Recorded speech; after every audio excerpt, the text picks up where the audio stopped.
ஃபுட்ல transfer of information இருக்கு and ஒரு ஸ்பிரிச்சுவல் கனெக்ஷன் இருக்கு. இது நேச்சுரல் டிரான்ஸ்ஃபரை தாண்டி ஒரு ஸ்பிரிச்சுவல் டிரான்ஸ்ஃபர் நடக்குதுங்க. அதனால தான் ஏதேன் தோட்டத்தில் அந்த சிஸ்டர் அந்த பழத்தை சாப்பிட்ட உடனே ஒரு ஸ்பிரிச்சுவல் டிரான்ஸ்ஃபர் நடக்குது. கண்ணு திறந்துருது, நன்மையும் தீமையும் அவங்க அறிந்து கொள்ளுகிறாங்க. ஸோ சாப்பாடு கண்களை திறக்கிற ஒரு காரியம். ஒரு இயற்கைக்கு அப்பாற்பட்டதான ஆவிக்குரிய மண்டலத்தில் ஒரு டிரான்ஸ்ஃபர் நடக்குது. 1 கொரிந்தியர்ல வாசிக்கிறோம், சில பேர் மரித்தும் போயிருக்கிறாங்க, சில பேர் வியாதியோட இருக்கிறாங்க. அபாத்திரமா பந்தியில பார்ட்டிசிபேட் பண்றதுனா நான் சின்னர் அப்படின்னு பார்ட்டிசிபேட் பண்றது கிடையாது. இது என்னன்னே தெரியாம பார்ட்டிசிபேட் பண்றது தான் அபாத்திரமா பார்ட்டிசிபேட் பண்றது. டெஸ்ட் எழுதி பாஸ் ஆனதுக்கு அப்புறம் கலந்து கொள்ள வேண்டிய டேபிள் கிடையாது.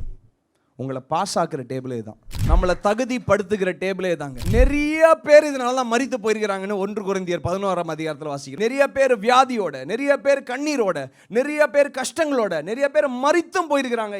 ஏன்னா இது என்னன்னு தெரியாதனால. இது வேணாம், இது வேணாம், என்னை தகுதிப்படுத்துகிறதே ஆண்டோடைய டேபிள் தான். அவருக்கு என்ன தேவைன்னா மக்கள் மாற்றப்படணும். Lives should be changed. அன்னைக்கு சகை வீட்டுக்கு வராரு, நான் உன்னோட உட்காந்து சாப்பிடுவேன்பா. சாப்பிட்ட உடனே ஒரு பெரிய டெலிவரன்ஸை பார்க்குறோம். உங்கள் சத்துருக்கள் உங்களை சூழ்ந்துட்டாங்களா? இதில் தான் கீ இருக்கு. வியாதி உங்களை சூழ்ந்துருச்சா? வறுமை உங்களை சூழ்ந்துருச்சா? இதுக்கப்புறம் மீளவே முடியாது, இதுக்கப்புறம் வாழவே முடியாதுன்னு நினைக்கிறீங்களா? இதில் தான் கீ இருக்கு. ஆண்டவர் என்ன பண்ணுறாரு? பந்தியை ஆயத்தப்படுத்தி he will prepare a table. பழைய கண்கள், மாம்ச கண்கள்ல நான் இதை பார்க்க போறதில்ல, இது ஆவின் கண்கள் வழியா பார்க்க போறேன். இதை நான் புசிக்கும் பொழுது, இதை நான் குடிக்கிறப்போ there will be a transfer of spiritual door.